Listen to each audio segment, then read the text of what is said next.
Hello student, welcome to NCERT flix. आज के इस वीडियो में हम क्राइंग पोएम का फुल एक्सप्लेनेशन करेंगे, जो कि आपकी क्लास 5th की इंग्लिश की टेक्स्ट बुक मैरीगोल्ड की यूनिट नंबर 4 की एक पोएम है। तो चलो आते हैं हम अपनी आज की पोएम पे। जैसा कि आप देख रहे हो कि इसमें एक छोटा सा बच्चा बना हुआ है जो कि रो रहा है, उसके आँखों से आंसू आ रहे हैं। और पोएम का नाम क्या है? क्राइंग। क्राई मीन्स क्या होता है? रोना, और क्राइंग मीन्स क्या होता है? रो रहा है। जैसे कि इस पोएम का नाम ही एक इमोशन है। सबसे पहले हमें अपने इमोशन को, अपनी भावनाओं को समझना होगा कि हमारी भावनाएं, हमारे इमोशन कब कैसे होते हैं और ये कैसे बदलते हैं। सोचो, जैसे आप ओरियो बिस्किट लाते हो और जब आप बिस्किट को ट्विस्ट करते हो तो उसके अंदर जो क्रीम दिखती है, तो उसको देख के आपके चेहरे पे एक स्माइल आ जाती है। उसी तरीके से जब आप घर में कुछ तोड़ देते हो तो आपकी मम्मा आपको डांटती है, आप सैड हो जाते हो। तो ये क्या है? हमारे इमोशंस हैं। जैसे आप स्कूल गए हो और आपका ओरल टेस्ट हो जाए तो आप डर जाते हो, घबरा जाते हो। तो ये भी क्या है? एक इमोशन है। और जैसे क्रिसमस का टाइम आता है और सेंटा आपको गिफ्ट देने आता है तो आपके चेहरे पे एक स्माइल होती है, एक होप होती है कि आज आपको कुछ अच्छा सा गिफ्ट मिलेगा।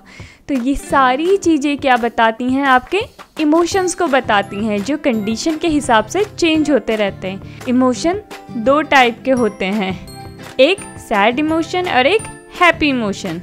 जब आपके साथ कुछ अच्छा होता है तो आप खुश होते हो, उसी तरीके से जो आप चाहते हो वो आपको नहीं मिलता है तो आप दुखी हो जाते हो।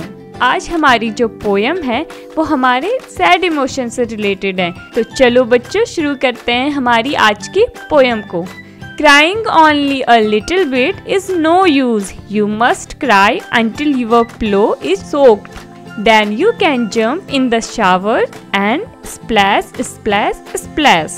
और इसका नेक्स्ट पोर्शन है, Then you can throw open your window and ha ha ha.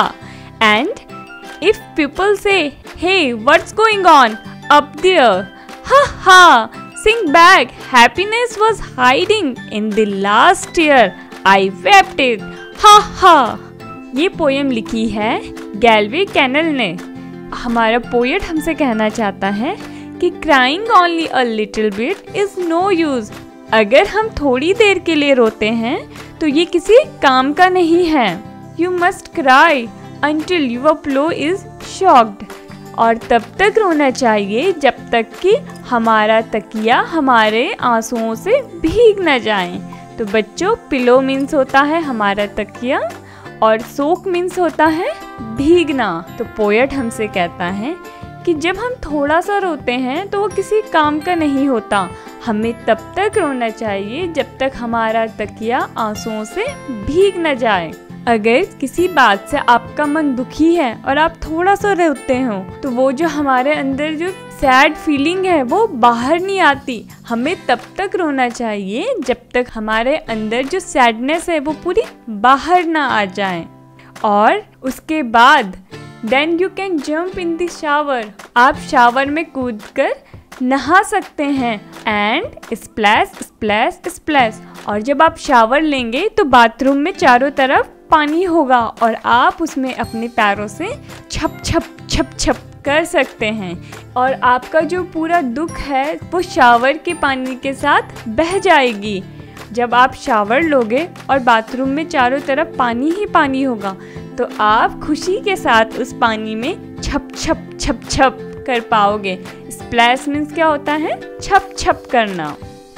अब बच्चों, आप स्क्रीन में देख रहे हो कि एक छोटा सा बच्चा है और वो अपना मुंह तकिए पर लगा के रो रहा है और उसका जो तकिया है वो उसके आंसुओं से भीग रहा है। और अब यहाँ पे आप एक पिक्चर देख रहे हो, इसमें छोटा बच्चा है, वो क्या ले रहा है? शावर ले रहा है। और आप उसके फेस पे स्माइल देख सकते हो क्योंकि उस शावर के पानी में उसने अपना सारा दुख बहा दिया। अब नेक्स्ट लाइन है, then you can throw open your wind. और तब आप अपनी खिड़की को खोल सकते हो। एंड हा हा हा हा। और तब आप जोर जोर से हंस सकते हो। एंड इफ पीपल से, और यदि लोग कहते हैं, hey what's going on up there, कि वहाँ ऊपर क्या हो रहा है। हा हा सिंग बैक, और आप जोर जोर से दोबारा हंसेंगे। Happiness was hiding in the last year, जो मेरी खुशी थी वो मेरे आखिरी आंसू के पीछे छुपी थी। आई वेप्ट इट, और उस आखिरी आंसू को मैंने बहा दिया है, और वो मेरी जो खुशी छुप रखी थी उस खुशी को मैं बाहर लेके आ गया हूँ, अपने फेस पे एक स्माइल बना के बाहर लेके आ गया हूँ। हा हा हा हा, और उसके बाद आप जोर जोर से हंसेंगे। इस तरीके से जो पोएट है वो हमसे ये कहना चाहता है कि जब हम दुखी होते हैं तो हमारा दुख टेम्परेरी होता है, मतलब कुछ टाइम के लिए होता है, और उस दुख को हमें रोकर, पर थोड़ी देर के लिए नहीं, अच्छे तरीके से रोकर उस दुख को बाहर निकाल देना चाहिए। और जो हमारा आखिरी आंसू होता है उसके पीछे हमारी खुशी छुपी होती है, हमारी स्माइल छुपी होती है, जो उस दुख के जाते ही हमारे चेहरे पर फिर से वापस आ जाती है, और फिर उस स्माइल के साथ हमें खुश रहना चाहिए। अब हम पढ़ेंगे अपनी word meaning.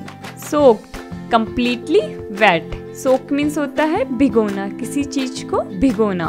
Shower, bath in which water is spread from above. Shower, जैसे बच्चों आप पिक्चर में देख रहे हो, यहाँ पे एक छोटा सा बच्चा शावर ले रहा है। तो शावर किसे कहते हैं? एक फुव्वारे को, जो हमारे बाथरूम के अपर साइड लगा होता है और वहाँ से पानी निकलता है। अब हमारा नेक्स्ट वर्ड है wept. She tears cried. Wept means होता है रोना, शी टीयर्स मीन्स होता है आंसू को बहाना, और क्राई मीन्स भी होता है रोना। आई होप बच्चों आपको इस पोएम का एक्सप्लेनेशन अच्छे से समझ में आया हो, और अगर आपको ये वीडियो पसंद आया हो तो मेरे चैनल को सब्सक्राइब करें, लाइक करें और शेयर करें। और अब मिलेंगे हम अपने नेक्स्ट वीडियो में, तब तक के लिए बाय बाय।